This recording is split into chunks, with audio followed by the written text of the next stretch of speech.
ازيكم يا امارات؟ عاملين ايه؟ يا رب تكونوا بخير. تعالوا بقى نعمل الشاورما القمر دي بطريقة سهلة جدا، تحفة، طعمها فظيع. والصينية، ايه رأيكم بقى في الصينية الحلوة دي؟ تعالوا بقى، احنا عملنا الصينية القمر دي بربع فرخة. يلا بينا نبدأ الفيديو مع بعض. لو لسه ما اشتركتيش في قناتي انزلي تحت وفعلي زر الجرس. يلا بينا نشوف المقادير. معايا هنا ده ربع فرخة صدور، أنا كنت مقطعاه كده شرايح بالشكل ده، يعني لا هي رفيعة قوي ولا سميكة قوي. معايا بقى التوابل، نص معلقة بابريكا، نص معلقة توم باودر وبصل باودر ومكعب مرق الدجاج وبهارات فراخ، وكمان شوية قرفة. ومعايا ربع كوباية زيت، وكمان معايا هنا ربع كوباية مَيّة ومعلقتين زيت. إن شاء الله هاكتب لكم كل المقادير في صندوق الوصف. طبعًا أنا عاملاها من غير لا زبادي بقى ولا لبن ولا أي حاجة. الطريقة دي اديتها يعني طراوة بطريقة غير عادية، كانت حلوة أوي بصراحة وهشة جدًا. هنا حطيت كل بقى المقادير على بعضها، الخل والمَيّة، وكمان حطيت هنا معلقة كاتشب والزيت، وهاقلبهم بقى كده كويس لحد المكونات كلها كده ما تختلط مع بعضها، ومرقة الدجاج كمان تدوب. وحطيت كمان معلقة ملح صغيرة. هقلب كده كل المكونات مع بعضها بالشكل ده لحد ما تدوب تماما.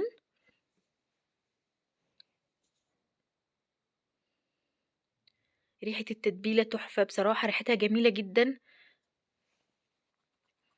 انا قلبته بقى هنا كويس. هانزل بقى عليه كده على صدور الفراخ بالخلطة دي، وهاقلبها كده كويس مع بعض بالشكل ده. ممكن بقى تتبليها من بالليل، أنا تبلتها ساعتين بس مش أكتر. قلبتها كده كويس مع بعضها بالشكل ده، وبعدين شِلتها في التلاجة ساعتين بس. يعني أنتِ بقى لو تبلتيها بالليل هتبقى رهيبة. هاغطيها بقى وهنشيلها في التلاجة لحد ما نشوف هنعمل فيها إيه.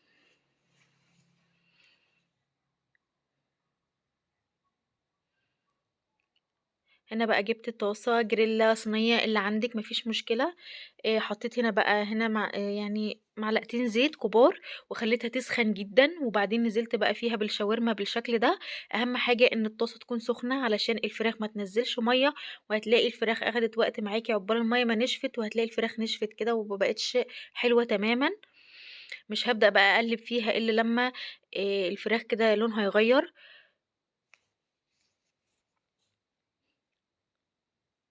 أهو شايفين كده بالشكل ده، هنقلّبها بقى بالراحة.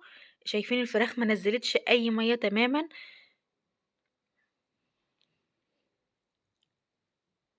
هي كده تقريبًا الفراخ استوت، يعني هي مش بتاخد وقت أصلًا.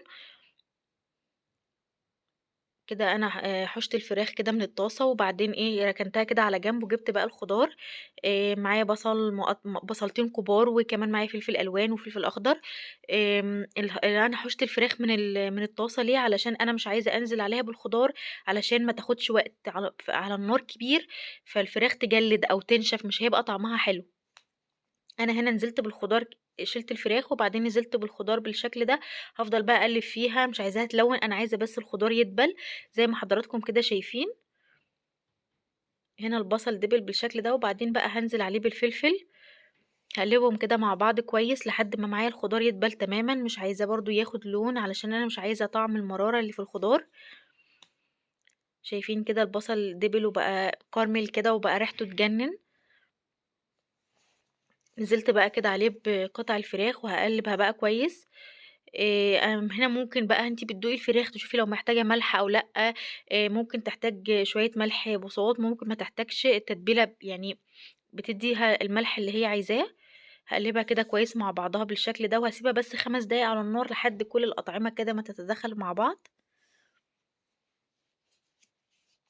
شايفين بالشكل ده أهي. تاخد كده غلوة كده مع بعضها، البصل والفلفل والفراخ والطعم القمر ده كله يدخل في بعضه. كده أنا هنا خلّصت الشاورما كده بالشكل ده، هاركنها بقى كده على جنب لحد ما نشوف هنعمل فيها إيه. أنا هنا جِبت عيش سوري. العيش ده حلو جدًا ومتوفر دلوقتي في أي سوبر ماركت. تقدري تجيبيه بكل سهولة. إن شاء الله هاعمله لكم برضه في البيت. هابدأ بقى كده أحط شوية من الشاورما، الكمية اللي أنتِ عايزاها، ممكن تحطي معاها جبنة، تحطي بقى معاها صوصات، بس أنا ولادي لأ، مش بيحبوا فيها صوصات، بيحبوا هُم يحطوا صوصات براحتهم كده برّه، فباسيبها كده وهُم إيه، بيعملوا بقى اللي هُم عايزينه. هالفّها كده بالشكل ده.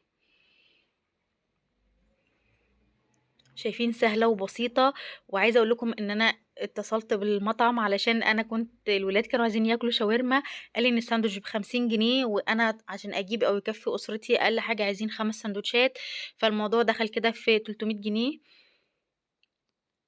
فبصراحة أنا كان عندي ربع فرخة كده قُلت إيه أضبّط بيه الدنيا، وبصراحة كانت حلوة جدًا والولاد انبسطوا أوي.